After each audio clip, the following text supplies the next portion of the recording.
I didn't love you. I just loved controlling you. You thought it was love. You thought it was attention. Because you thought the attention through the compliments, through the constant texts, meant that there was something real there. It didn't. It was just something that I was using because I didn't love you, but I love controlling you. I love manipulating you. And that's the part that hurts the most, doesn't it? That's the part that you're confused about the most. Because you gave everything to someone who never actually cared. I know all this because I was him. I was the guy who did this. There was the thrill of the chase from person to person. The thrill of how do I actually get to this person? How do I actually connect with this person to control this person? And so each text, each compliment, each giant gesture wasn't about you. It was about what I could make you feel. So I studied you. I learned what made you smile and what made your heart race. What made you feel safe and what made you feel insecure. And then I used all of that. I used all of that to be able to control, to be able to limit what you would think and feel. I used that to be able to trigger different responses, to get a reaction and a response out of you.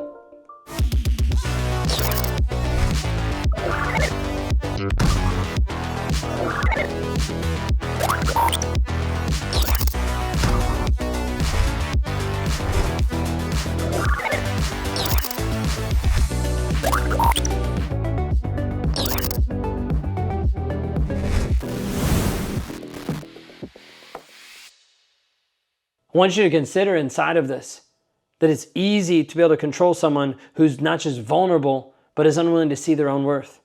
It's easy to be able to twist someone's reality, to be able to compliment one day and then ignore the next, and just keep you on edge, keep you trying, keep you vying for affection, keep you vying for attention. Why? Because when you get to the place where you're confused, he's in control. He has power over you. You might have heard him say before, I love you. Not because he means it, but because he knows that you need to hear it to stay a little bit longer. Because the more that you need him, the more power that he actually has over you. All the time. Every time you start to question him, every time you start to stand up for yourself, he finds a way to be able to pull you back. I was talking to a client earlier today inside of Thriver, and she could see and sense a shift inside of her husband. She could see and sense a shift that was happening, and she told me, this is what just happened. He asked me how I was. He hasn't asked me that in a year.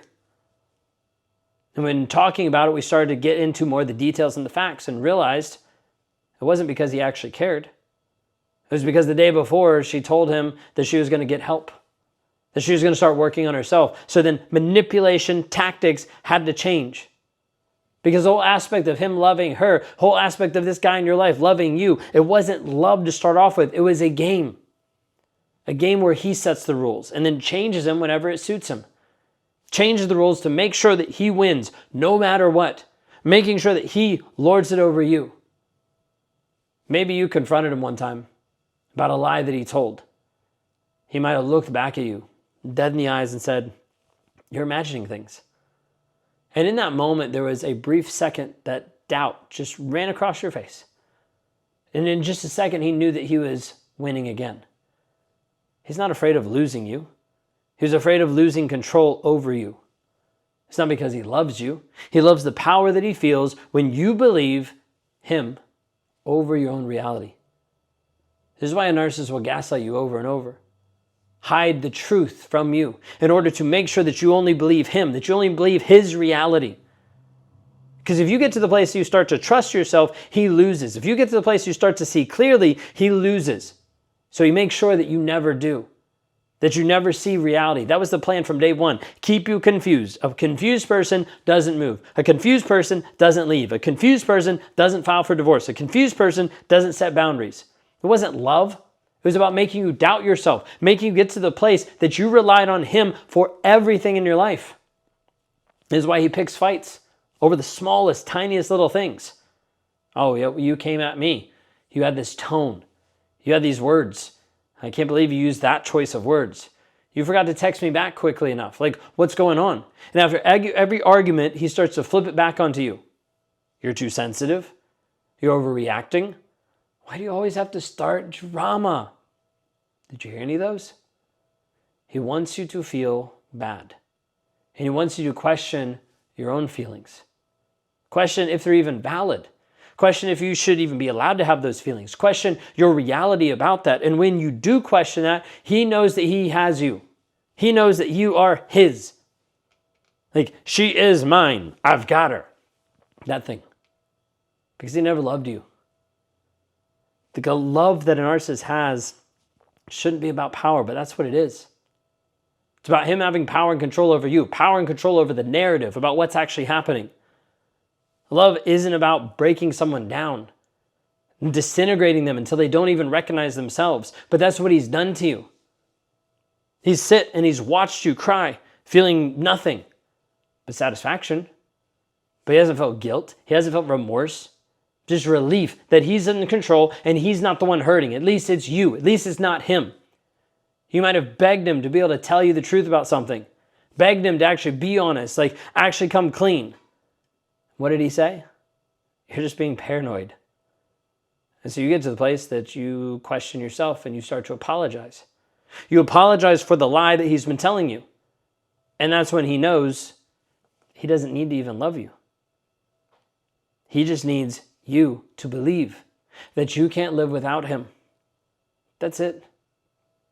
Like at that point, it's like a dog. It's like he doesn't have to love the dog, he just has to feed the dog. Feeds the dog comes back. He's like, well, that works. So I just need to feed you some breadcrumbs every once in a while to make you feel better about yourself. And as a result, you'll keep coming back. So when you get to the place that you're going through a really rough night, the arguments went and you're crying yourself to sleep, he's at a place where he's like, I should feel bad, but I don't. This is inconvenient. I feel power because I'm in control of her. And that's the part most people don't understand. It's not about love. And it was also never even about you. It was about knowing that he can shape your emotions with a single word, with a single look, or even his own silence. Silence might have been his favorite weapon of choice.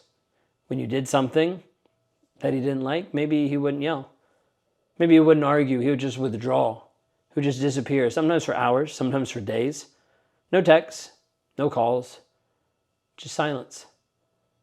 And the thing is, he knows what he's doing to you.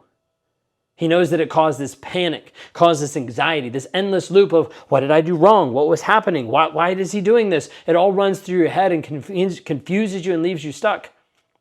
And when you finally break, when you finally reach out, desperate to be able to fix whatever you thought that you did, he knows, I won again. And all of this keeps happening over and over and over. And the worst part about all of it is he ends up making you grateful when he finally responds. Grateful for the crumbs of his attention. Grateful for him giving you a morsel while you're stuck inside the cage. That's not love, that was control. There's a piece that leaves you trapped and stuck. He's starting to see and understand, I've got you under control. And so whenever she starts to step into her power, he realizes something's off. Time to remind her how lucky she is to have me. Time to remind her how amazing I am. Time to remind her, and he flips the script over and over and over again until you feel so confused and you feel so questioning, you don't even know who you are anymore. You start to question him, wondering what's happening, what's going on. You question because you're not the man that she fell in love with.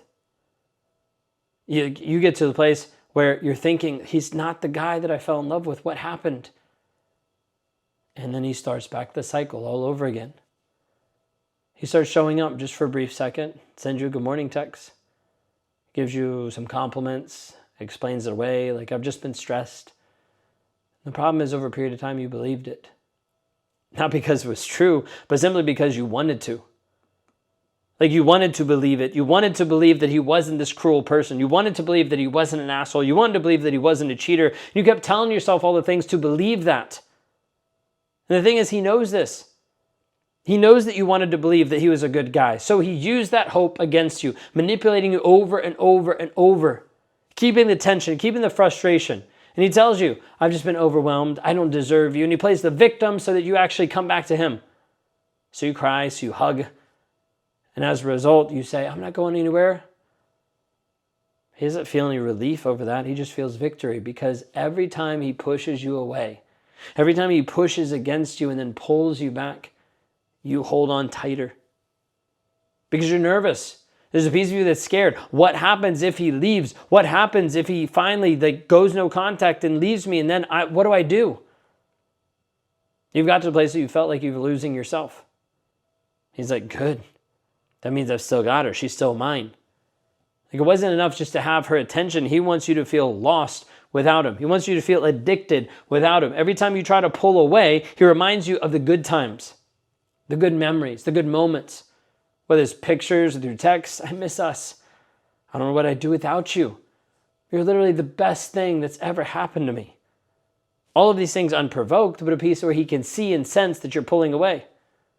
None of it's true for him. He wasn't afraid of losing you. He was afraid of losing control over you. Like, even right now, as you listen to this, you're probably thinking about him in this moment. He might be the place that he's living rent-free in your head. You might be thinking, wondering, questioning, did he ever even care? What's happening? Why is it like this? Did he ever care? He didn't. I know that's probably one of the hardest things for you to hear, but I need you to hear the truth. He didn't love you, and his actions show that. His actions demonstrate that. Instead, he loved controlling you, manipulating you, making sure he was the one that was in control over you. And he did this for such a long period of time that you got used to it. And now it's time for you to actually take control back. You to actually take control and be in the driver's seat. Why don't you click the link below and book your call at rawmotivations.com/breakthrough. Because you deserve more than someone who sees you as a pawn and he keeps manipulating that way. That keeps moving and manipulating you back and forth, not sure how to actually be free. You deserve to be free. I want to show you how. Click on the link below now.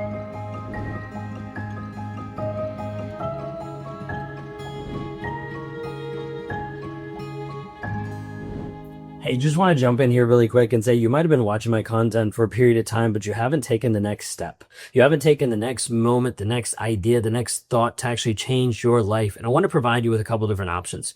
One of the ways is to be able to work with me personally inside the Thriver Intensive. What I do inside of there is help you break the trauma bond, eradicate the triggers, and move forward in the healing process. You got 24/7 access to me. You've got access to other women who are going through it, access to other coaches, but a support system that you need to finally break free once and for all, and to make sure that you don't go back, that you don't interact with them again, and that you finally find peace.